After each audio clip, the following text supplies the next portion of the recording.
What is going on, everybody? We are back with another wrestling review. A day early on this one for Dynamite. This is CCW, and I'm Nick. I'm Joe.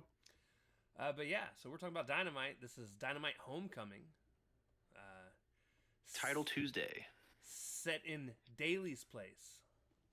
Hence the homecoming. And Yeah. boy, you know what they did a lot of in this show? Promoting the next show. Not even promoting this one while they're in it. There was a whole lot of promoting the next one, though. To be fair, they promoted this show on the Collision that we didn't care for. We probably didn't notice it as much because the Collision was so bad. This show wasn't great for me either, but it had one really good match that I will Uh, cling to. there were a few good matches that I enjoyed. Yeah. We did not start with one though, but we'll get there. No, we started with a terrible Hangman segment. We're in Florida. We have Excalibur, Danielson, Taz on commentary. The best commentary team in wrestling right now. Absolutely, and pretty much this whole segment, starting off. So Joe and Paige both come out, and Paige is pretty much like, "Hey Joe, the only reason you're acting like you are is because you wanted a title shot to begin with." And then Joe's like, "You're right." Yeah, Joe's like, I remembered who the hell I was. He's like, I remembered I'm supposed to be the champ, and you're the champ, so I'm coming for the title, and you suck as champion. Um, I'm paraphrasing, guys. There was way more to this. To be fair, this is like the I'm best. surprised. I'm surprised they let Joe say that. I'm not, because that's always been his mentality. Everybody sucks Well, but him. yeah, but like Hangman's title reigns have been forgettable. Yeah, So there is kind of a narrative that he's not a great world champion. I And mean, they kind of are leaning into that a little bit. I wouldn't deny it. I don't think he I, is a great world me champion. neither. I love Um, Hangman as a person and a wrestler, but his title reigns have I been underwhelming. I can't wait to forget about this one, but we're, we're not there yet. We're not there yet. I would Um, I would take a Joe win at the pay-per-view. Hey, me too. He won't, but I'm rooting for No. it. No, he won't. I honestly, the only logical thing is for MJF to win it Not as right it stands now, right now. dude. He's so No, boring to I'm not saying me. it's going to happen. It's not going to happen anytime soon. But as far as I like logical next champions, who else do they have? uh Give it to Yuta. No, I'm kidding, guys. Yeah, well, we knew that was a joke. That'd be so insufferable, so insufferable. I don't know, dude. I can't do another Mox Oh title reign. oh I can't. wait, yo, look, Can't do that. listen. Pick anybody except for MVP out of the Hurt Syndicate, and I am okay with them winning the world championship. You know who's gonna win it? Who? Chris Jericho is gonna come back and win it. Oh, don't do that to me. Don't do that to me. Unless he comes back in shape. No. And I mean, It doesn't matter if he comes back in shape. I It's not like he was in terrible shape. no, he He's was. just There's a difference between he's old. WWE shape and AEW shape. Like, he needs to get back in shape, like where he can You know actually who's in function. you know who's in stupid shape? Pac. Pack. He is like Yo, he came out and I'm like, oh, we're gonna get back to that because let me tell you what. I hate everything about the way he looks, other than the fact that he's in shape. He's fine in shape, but this new look that he's wrestling in, I hate it with a passion, and we're gonna bitch about it later. I, when he doesn't have the straps on and it's just the bottom part, it's not that bad. But I don't like the singlet. I Ugh. don't like the straps. I don't like the short It's weird. hair. I don't like the straps. Yeah, I don't I don't like the like hair. nah, dude. You need to grow your hair back. You need to get back in the fucking thong or whatever it was that you were wearing. He And was wearing trunks, not a thong.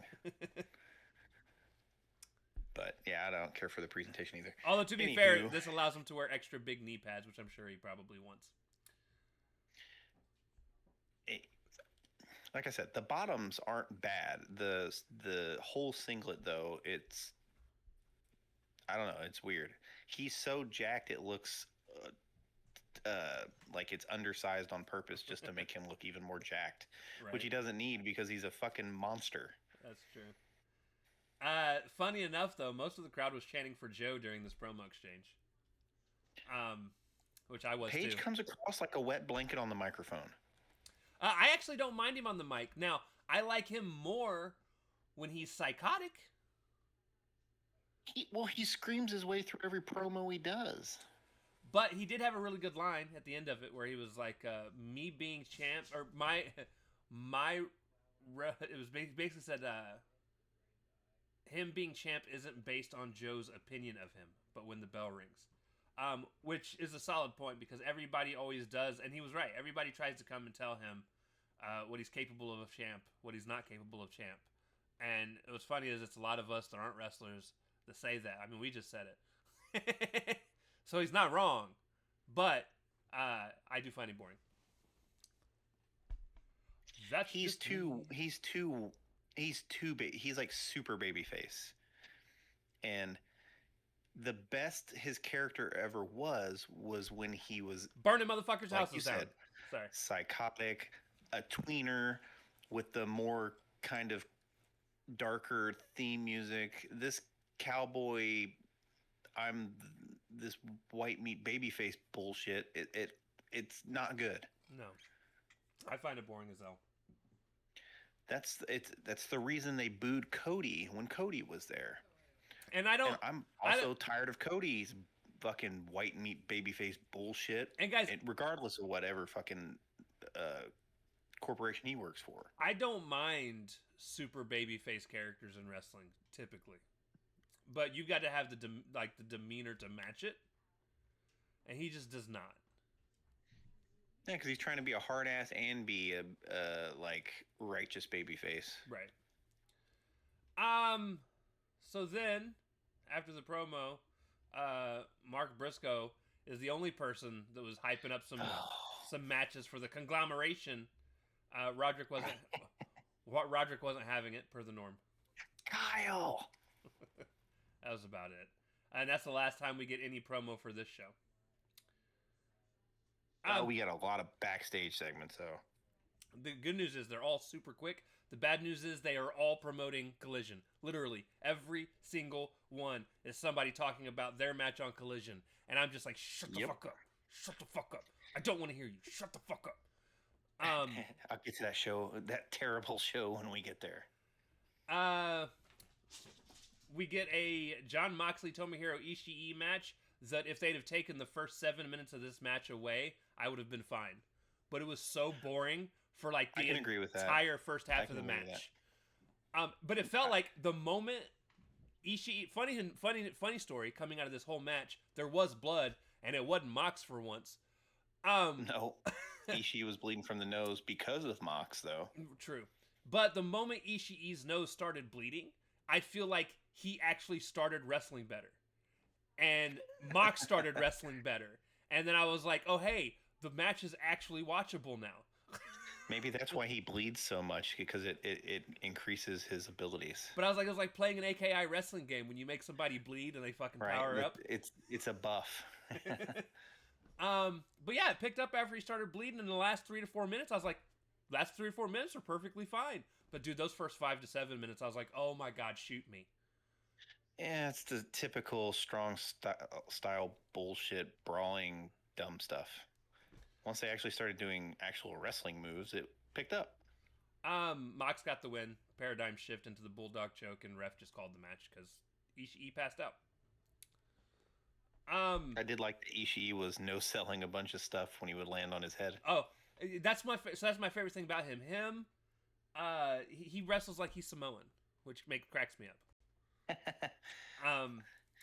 But no, I mean, he's from an island in the Pacific, but he took a pile driver and then bounced up on his feet like nothing happened. Well, it's because he has no neck. So how can you damage a body part that's not there for him? The motherfucker looks like a turtle. He does. He looks like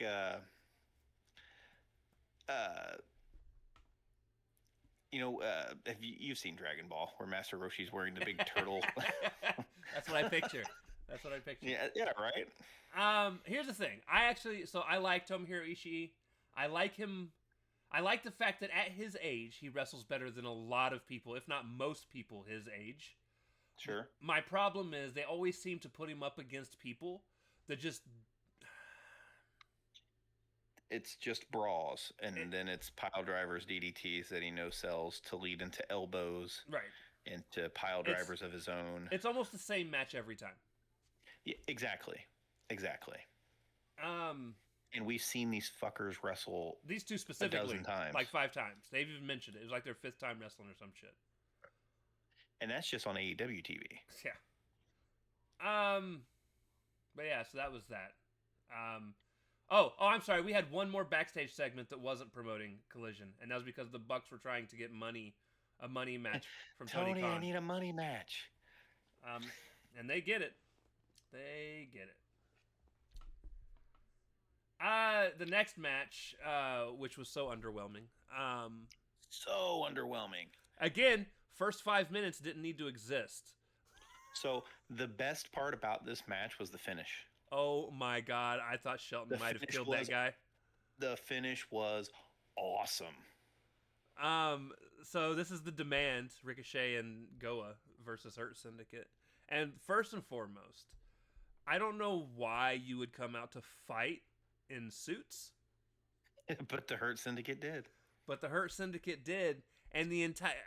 I think it's funny. Shelton didn't last long. He eventually took his shirt off. He's like, no, fuck this.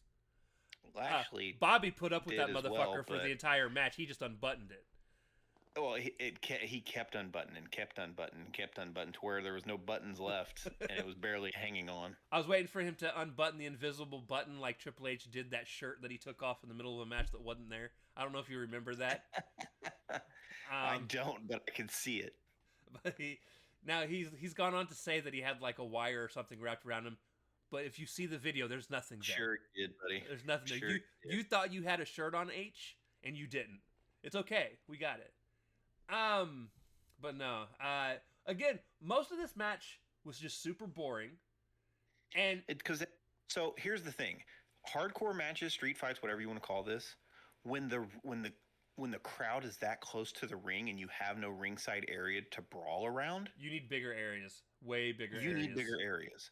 They were stunted. They were bumping into each other, if not each other, the ring and the barricade. It was just awkward. Yeah, and then like, so there were a couple good high spots. There was the moment where Ricochet flipped off the stage onto everyone. It was pretty cool. Yep. There was that moment where Lashley went for a spear through a table and caught a chair in the face. That was really fun. Yep. He speared a chair. You're reading my notes. We got a terrible spear through the guardrail spot. They need to not do those when they're using these shitty guardrails. Well, again, there's no... It looks so safe because they don't have any room to actually do these spots. Right. We had an I am the table spot. Yes, we did. Yes, we did. They tried to put, was it MVP or was it... I think it was MVP. It was either MVP or Shelton. It was one of those two. So I think it was MVP, and he landed on the table and it didn't break. So then the other guy grabbed Shelton and put him through the table with MVP. Because it ended up taking like 4 of them to break this fucking table. Yeah, because the other two kind of just jumped up in the air and just landed on the table with them. Fantastic moment. It was awkward. I loved it because I love any I am the table spots. I love when a table doesn't break because they're supposed to. And you know, so AEW has been having a lot of them lately. I wonder if Tony's doing it on purpose. I'm fine with it. Buy those reinforced tables so we can be on the internet. And then we get to the end of the match where Shelton tossed German suplexed. Yeah, hella released German suplex. It was Ricochet. Bishop Khan. Was it Ricochet? It was Ricochet. Through the corner, because he wasn't going to pick up Bishop and toss him that far. Bishop's not that much bigger than Ricochet. He tossed him like Toa, halfway across the fucking ring.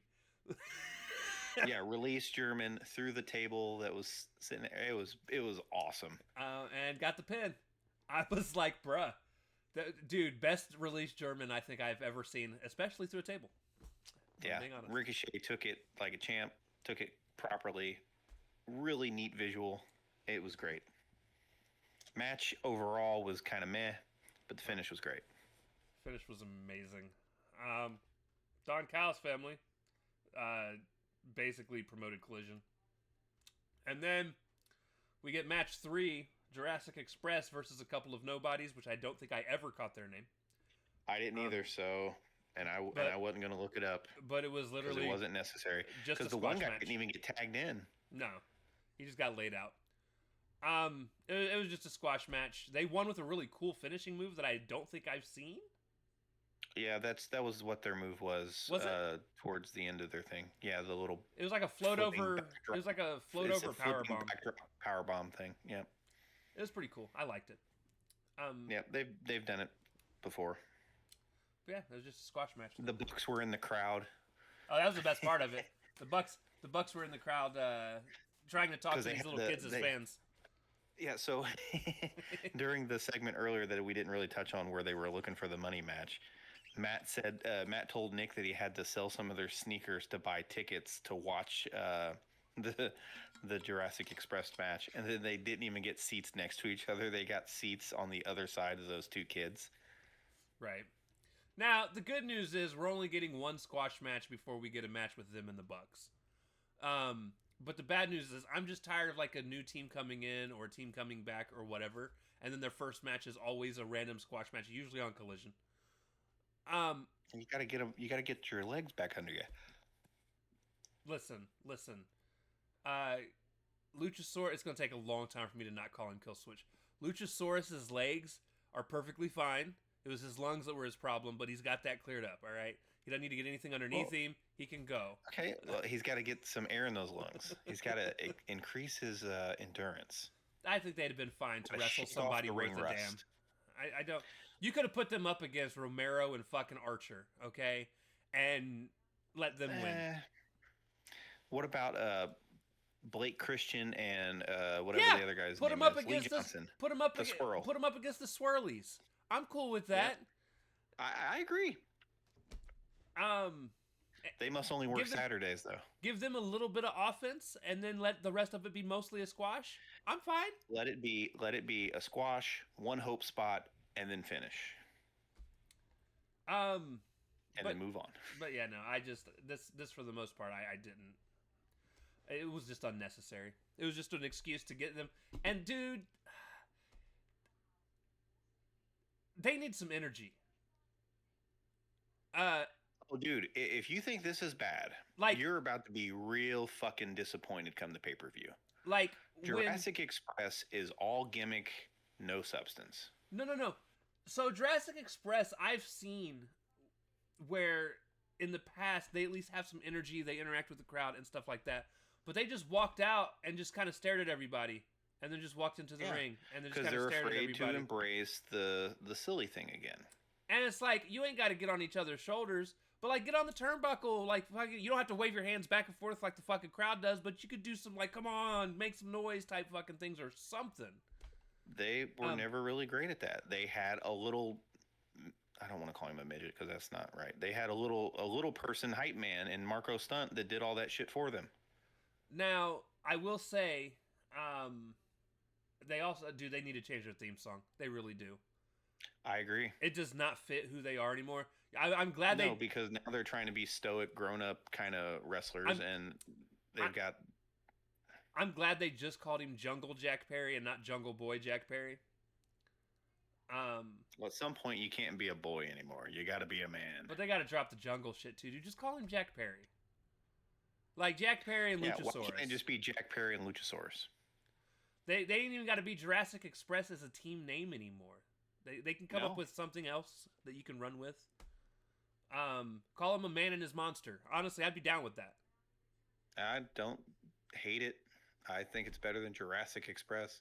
I get it. It's name recognition because they've been a team before. But then you could even get Luchasaurus to get a different mask that's not a fucking dinosaur. It could be all monster-y looking. He can just be a lizard like he was in Lucha Underground. Yeah, I'd rock with it. Honestly, those masks he had in Lucha Underground, were pretty fire, freaky and terrifying. Honestly, they were just odd. And here's the thing: it's a perfect scenario because he ain't even got to be like a horror character. The term monster it just explains his size, so you ain't got to worry about going down that avenue. And sure, yeah, he's just a man and his monster, and I think they could play into that really well. Then for Halloween, he could dress up as Igor. I'm just saying, there's opportunity there, for branding. Yeah, lean into it. Lean into it, goddammit. Post-match is the most important part of this whole thing because Jurassic Express get their asses beat by the Young Bucks. Yep. Who quote unquote sneak down to the ring because we didn't see that coming. Right. Why else would they be watching at ringside? Right. But yeah, so we're gonna get to Jurassic Parks and Young Bucks at Wrestle Dream. We do find out Jurassic Parks. Is that what I called them? Yes. My bad. I just said underdoor, so don't feel bad. Jurassic Express and the Young Bucks at Wrestle Dream. It's gonna be a $500,000 match because we love those. Is it really? That they announced that at the end of the show. Yes. Oh. Hopefully it's honestly, I'm hoping it's a pre-show match. It won't be. Backstage segment. Death Riders are backstage, and this one is actually pretty cool at first because Pac is like, hey, I'm gonna make Cassidy suffer, but then Yuta opened his fucking mouth, and I was like, man, we're winners, and we're gonna do winning, and we want AEW to be where it needs to be because we're winners. That wasn't what. And then Daniel Garcia. Daniel Garcia at least sounded cool when he did it. He's got that New York accent. He wasn't. Well, Yuta, we're gonna be winners because we're good. Tell him, Yuta.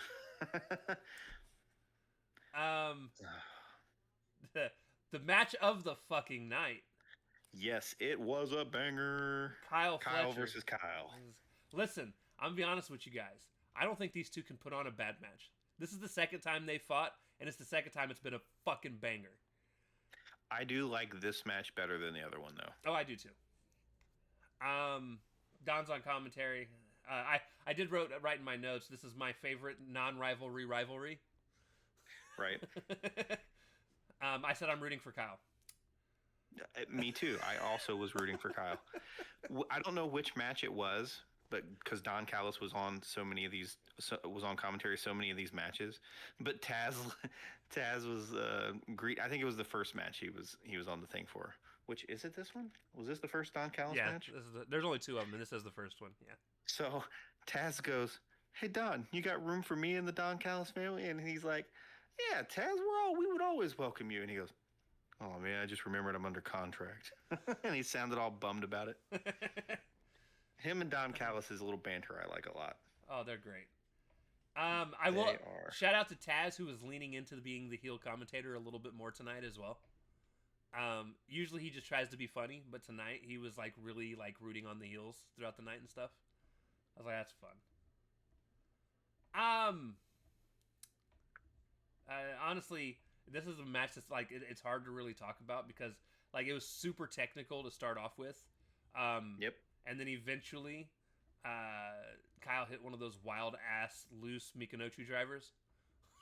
Yeah, so O'Reilly was out wrestling him, and eventually he just got Fletcher just got pissed and scoop slammed the shit out of him. Kyle, but over and above all, guys, super technical match, great match. Not a whole lot of high spots to really talk about. Because it was more of a technical marvel in terms of what they were doing. It was really cool to watch Kyle hit a lot of reversals on reverse.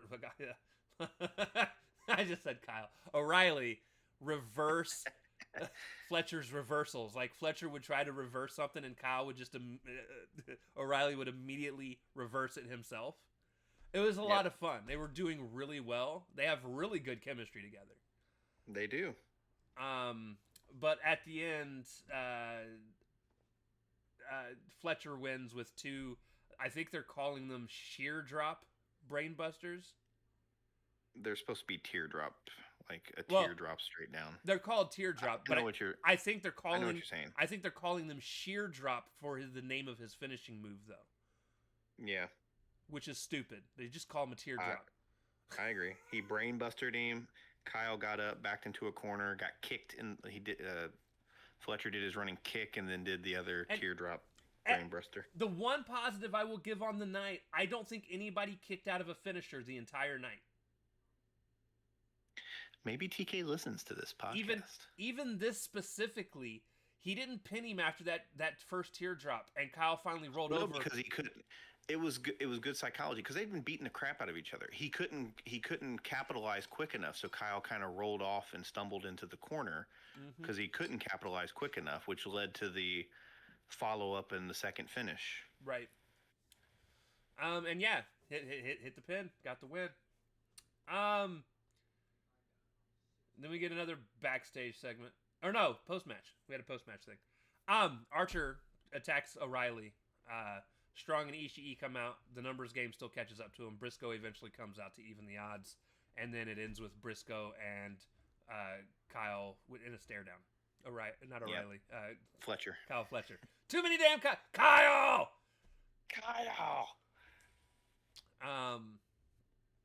The stare down. Now you get the backstage segment. the stare down was dumb. It was so unneeded.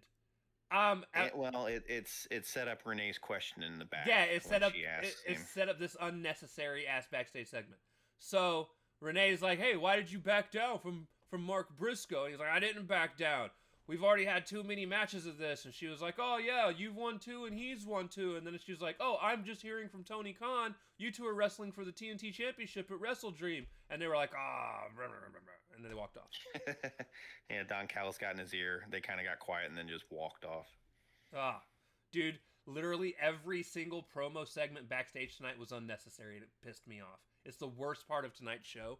You should have just put on only wrestling if you were going to do this to me. Yeah, it was to either set up a match at Wrestle Dream or to set up a match at Collision. Which, sure, I guess, but there was a lot of them. If there would have only been like 2, it would have been excusable. Yeah. But there was one after every main segment. Match 5, TBS Championship match, open challenge, Mercedes Moné versus Lacey Lane, who used to be known as Caden Carter from the WWE. Yep. So for there was no Katana Chance here, though. For those of you that don't know, Chance and Carter are probably, technically skilled-wise, the best women's tag team champions ever in the history of WWE. It's because they were the only tag team that was actually a tag team and not just 2 singles wrestlers teamed up with each other. That is also probably true. And the funny thing that happened, WWE had no clue how to book them. I don't know how you don't know how to book an insanely good tag team. We got ladies tag team belts, but we don't know how to book the one lady tag team that we have. So yeah, they're not tag team anymore. They're both on the independent circuit. Lacey Lane is currently tonight on AEW. She's been working in ROH. Yeah, she's done a few matches in ROH lately. Anywho, we're gonna call her Lacey Lane because I won't be that mean to her. When they said that's her name. When they said Lacey Lane, I didn't know that was her name. So that's where my problem initially started. I was like, Lacey, who the fuck is Lacey Lane? And then I seen her face. I was like, oh. Yeah, I made a snide comment to you that Mercedes was just facing another nobody, and you're like, she's not a nobody. She's a known quantity. I'm like, yeah, I know who she is, but she's. And they actually put on a pretty solid fucking match. It was a good match.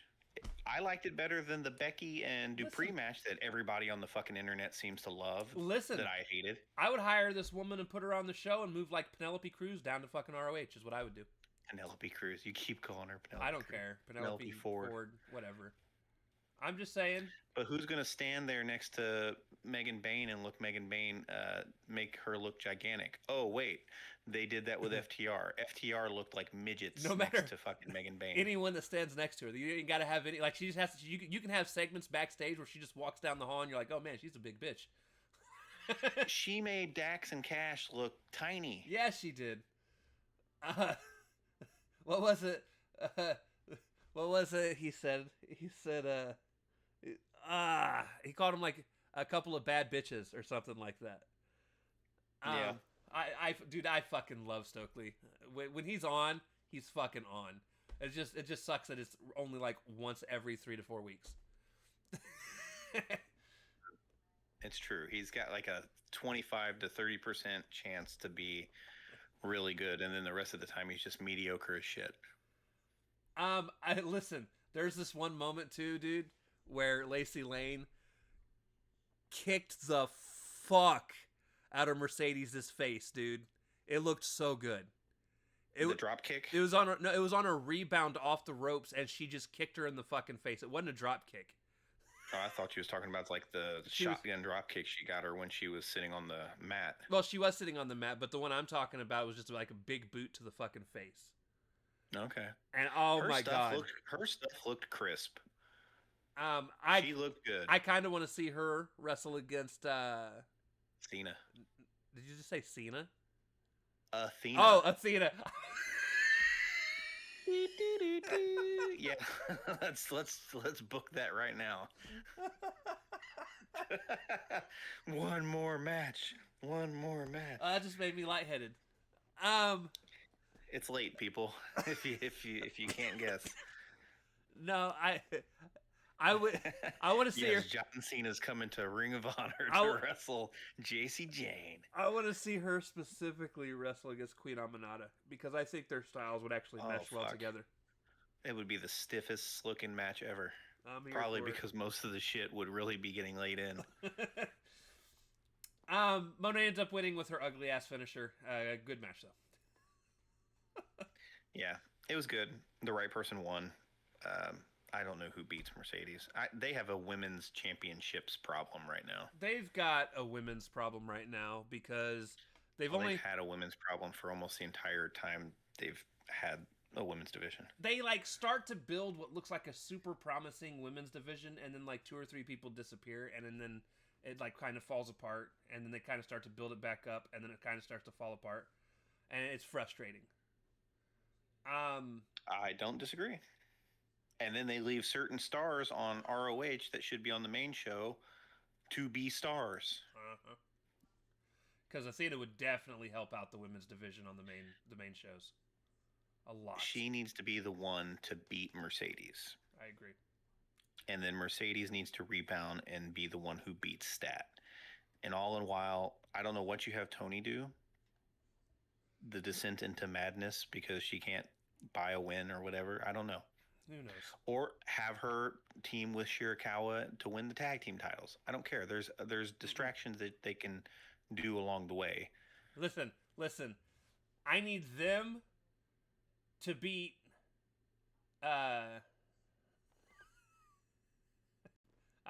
first I need Monet and O-Girl to win the tag titles. And then that's who Harley and Monet? Yeah, I need Harley and Monet to win. And then that's who Tony and Mina can win them from. I wouldn't be mad about that. Oh no, another chance for Monet and Tony to wrestle against each other. Right. Oh no, what'll I do? Wouldn't want to see that again. We get a fucking backstage segment of Sammy Guevara promoting the Beast Mortos match for fucking Collision. So I've only seen Sammy Guevara for like 2 weeks in a row now, and I'm already fucking sick of him. I'm like, man, I really need him. Go back to fucking ROH. I don't want to fucking see you. I need him to accidentally hurt somebody again. Or Andrade's back. Maybe Andrade can just punch him in the mouth, bust him in the face again, and. I say this jokingly. I obviously don't want him to actually hurt anybody or anything stupid like that. No, but I don't ever need him to talk. He's a fine wrestler. Get in the ring and wrestle. Stay off the fucking mic. Is he though? Because all he does is hurt people or himself. Listen, himself is fine. But go out there and wrestle. I don't need him. His talking is just absolute horrible. I don't. He has every time he opens his mouth, he has go away heat. It is just frustrating. And it doesn't matter what he's saying. Even as a baby face, it's just go away heat. We get a tag team match where, regardless of who gets a pinfall, someone's getting a title shot. Yep. The way it's supposed to pan out is if either Brodito member pins Takeshita or Okada, they will get a Shot at Okada's belt. a unified championship match. And if Okada or if Okada and Takeshita win, they get a tag title match. And guess who won? Don was back on commentary because fuck me. This is basically a tale of two stories going on in the match. Bandito selling his shoulder, which he actually did quite well. I'll give him props. Yeah, he allegedly got hurt on Friday when he wrestled Hechicero in Mexico. Yeah. And then Okada and Takeshita obviously don't like each other. Yeah, they just keep finding ways to hit each other by accident. Quote unquote accident. Takeshita and Okada end up winning. Okada hits a Rainmaker, steals the pin basically. Yeah, he blind tags in. He pulls a Miz. Yeah. And then Takeshita was like trying to push him and ask him what the fuck was going on. And Okada just walks off. Okada was like, "Yeah, no, I'm not having this conversation," and just left. Just walks all the way off. It was a decent match. Yeah, it was fine. Given the people involved, it should be. The more Bandito and Brody King wrestle together, the more I like them as a team. The sad thing is, I think it is about to end. I don't. You don't think so? No.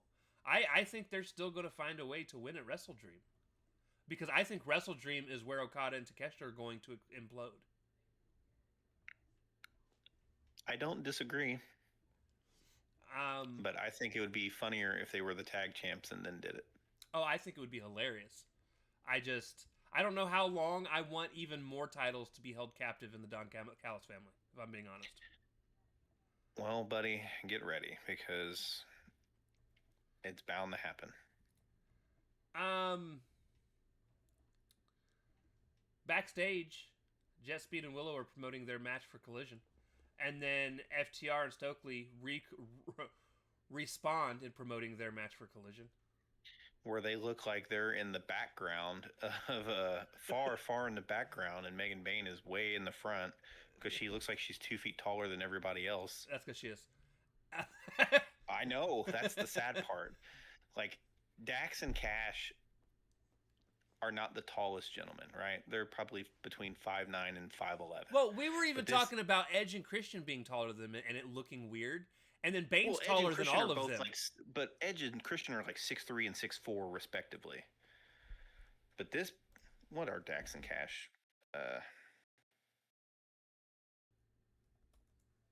Megan Bayne is 5'11". God, what are they, like 5'6" then? It says Dax is 5'10", and they're both allegedly 5'10". Yeah, no, they're lying. Someone's lying somewhere because this woman towers over the two of them. Yeah, because I'm 5'10", and this lady is, even if she had heels on, which she probably did, she towered over them. It was a spectacle to see. But yeah, we get a weird six-person match on Collision. They're both 5'10", so yeah, Dax and Cash. That's fine. I didn't know they were the exact same height. That's cool. I mean, they look like, because they do their little hug thing at the beginning of each match, they look like they're eye to eye. So right. That makes sense. Whatever their height is, I would agree that they're similar size. But yeah, so yeah, everybody's promoting their match for Saturday. So cool, that's happening. And then Bandito is all depressed. He's not making excuses or blaming anyone. They lost because of him. And King's like, no, you got to stay positive. That's who you are. At Wrestle Dream, we're leaving as tag champs. I am only making fun of it because I am so tired of the backstage segments for this show. It wasn't a bad one. It's one of the few manageable ones.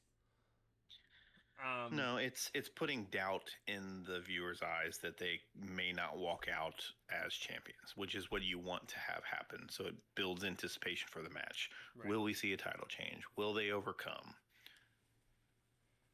And then we get what is actually not a bad match. It was just very slow in parts and had a lot. It was overbooked like crazy at the end, and it was a very slow. I loved the very end. I thought it played out very well. I liked the cuffs part, but the taser Molotov. No. Oh, you're talking post match. I'm talking about just the match. We'll get to the post match. Okay. So match wise, Pac loses in a way that I thought was very creatively done. They almost tried to, they almost swerved you and made you think they were kind of going to go for what they did on Raw. A Becky Lynch count out loss. And Pac type thing without the crooked referee. Pac gets handcuffed to the rail by Darby, who funnily enough just sneaks into frame and just kind of smiles, which I thought was really well done. And then he disappears. Yeah, all that part was fine. The finish of the match was good. It protects Pac. Pac broke, but it puts OC over. Pac broke the handcuffs, ran into the ring, dove in to make the count in the most athletic way possible. And then it cost him because OC rolled him up. And then he got rolled up, and OC got the pin. And I was like, an actual win. A pin win, even with shenanigans. It wasn't a count out. Yep. It wasn't bullshit. It was just a pin win. Oh, it was still kind of bullshit, but at least it was a pinfall. The only other things I was going to mention about the actual match itself, I loved the really nasty Falcon Arrow pocket on the outside of the ring. Yeah. And also, I still really think he looks really bad in this gear, as well as with that haircut. I think if he had his long hair, you wouldn't notice the gear as much. But I hate the straps. I absolutely would. He looks like a Keebler elf, even more now than he ever has. Okay? Well, that's why he had the long hair, was to hide those very large ears. Which, I get it. They're gigantic. Post-match, a bunch of stupid shit happens. I don't hate... Boy, was it dumb. I don't hate all of it. There's one thing I thought was great and hilarious, and I loved every 5 seconds that it happened. But, so Darby comes out, he stares down Pac. Pac jumps up onto the ramp, gets pepper sprayed for his troubles, which was fine. The pepper spray didn't bother me.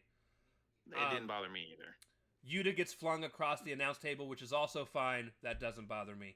But then... Even the taser thing didn't bother me. No. The taser thing was where I started to lose, I got lost. Because I was like, the taser thing is stupid. What I absolutely loved, as much as I hate the idea of him using a Molotov, I love the tackle that the security guard got. Oh, yeah, he creamed him. I didn't expect it. Maybe that's one of the JAG players that just does... it's like a practice squad player who does security at Daly's Place part-time. I'm sitting here, and I'm like, what the fuck is Darby going to do? We know you're not going to actually Molotov the group. This is stupid. I'm so worried about that match and the corny, hokey, carny bullshit that they're going to do. Oh, someone's getting set on fire. It's going to be awful. The fucking casket match they just had was awful. See, I liked the casket match. It just wasn't great. This shit just ain't for me. That's fine. It's all for me. It's okay. I'll take this one. I book for the sickos. Tony Khan. In a Vince McMahon voice. Listen, he books for sickos. He's not one. Okay? There's a big difference. Big difference. We don't know that. We don't know that. He also has enough money to cover some shit up. He's got way too many jobs right now. He ain't even got time. I don't even think the dude has a girlfriend. Well, when we go to that, yeah, who knows? His personal life is his personal life. Is Tony Khan married? Nope, he's single. Oh, no, he's not. I could have told you that. He has enough money. He shouldn't be single. Anyways, well, money is not everything. Money can't buy you love. Yeah, it can. Can't buy me love. It's fake love, but it's love. It's circumstantial love. All love circumstantial. So that is so not true. Oh no, it's absolutely true. All love, except for a child and their parents' love. Even then, it can be circumstantial to an extent. I tend to disagree. But no. So, end of the match. I can't think of a circumstance why my wife would stay with me. Would stay with you? Yeah, it's got to be unconditional because what am I bringing to the table No. other than my vast wrestling love, knowledge? You can love each other enough that things don't happen, but all love is conditional. We'll get into the story after the show because this has nothing to do with wrestling. I'm curious now. But there are things anyone can do to break trust and ruin love. Oh, sure. Therefore, like you gotta hold up your end of the vows. Therefore, it's conditional. Unconditional means no okay. matter what happens. I understand your point. Right. Anyways, back to wrestling. So, Pac. The match ended. Stupid shit happened. Darby got tackled, which was the greatest moment of that whole thing. Yeah, he got smeared. Oh, dude, he got creamed, which is why. Because I always wait. Aw, I didn't use the one. I couldn't get a good. I'm going to use one that you hated. It's him using the actual. About to light the Molotov. He looks cool though. Yeah, you do you. It's fine. They got a good angle of him. I was actually trying to get him. So the problem was I was trying to get him after they had tackled the shit out of him and was holding him down on the ground and he was screaming. Because I was like, oh, that's a cool pick. But no matter what, they kept flashing next week matches at the very end. And I couldn't get a good, clear pick of him after being tackled. And I was like, production crew, fucking quit it. We already know all these matches. Over and above all, guys, I honestly, I think Raw was better than Dynamite this week. I agree. I agree. I don't think Dynamite was absolutely terrible, but for it being a homecoming, like, I'm going to be honest with you guys, unless there's circumstantial reasons, they never need to be in that fucking venue. Never. It's too small. There's not enough room for anything to happen. And if you're going to be in that venue, you've got to fill it with just one-on-one matches. You've got to. Because multi-man matches, even two-on-two matches, dude, even the one actual true just tag team match, which was the Jurassic Express versus the Nobodies, felt like too much was going on because of how small the area was. I just, it's a terrible venue, and I don't know why they keep going back. Like, we have got to get out. Like, Tony has got to get out of this traditionist mindset. Like, it's terrible, and the crowd was absolute shit tonight. Probably the quiet. Yeah, I didn't even notice them really. Probably the quietest I've ever heard come out of that venue, if I'm being honest. It sucked. It sucked. Yeah, I wasn't a fan either. I like the setup. I didn't mention Orange Cassidy got his full intro and screen back. I figured you'd be happy about that. I didn't even notice. You didn't notice the bright white light flashing you right in the fucking face? Well, he eventually gets it on the other thing and just starts out with the red and white text. Yeah, no. About the image failing, and then it eventually kicks in. Bright white Orange Cassidy sign fucking blinding me for the first 6 minutes of the fucking intro. Minor exaggeration. His intro ain't that long. But yeah, no. I definitely liked Raw quite a bit more than Dynamite tonight. The crowd was better. The matches overall were better. Yeah, I agree. The promos were definitely better. Yep. I don't know what the fuck happened tonight. I don't either. They're overly concerned about the pay-per-view, and they're like in a rush to put like 9 matches on. So it's like, what have they got to be concerned about? There's nobody competing against them. WWE show for Saturday is at 8 a.m. This Saturday is at 8 a.m. Yep. So even their over obsession with like promoting Collision didn't make sense. People are either going to watch Collision or they're not at this point. Like, again, you're not even competing with a Saturday night's main event. You're not competing with a pay-per-view. I didn't. Oh, and next week, Dynamite and Collision are on the same night. It's a 3-hour Wednesday show. Yeah, they're doing a 3-hour Wednesday show, and then they're doing the same thing that they did last time, where they're going to have a 1-hour show that is like the tailgate fights or whatever. While they also air a 1-hour show at the same time of Bryan Danielson and Renee talking.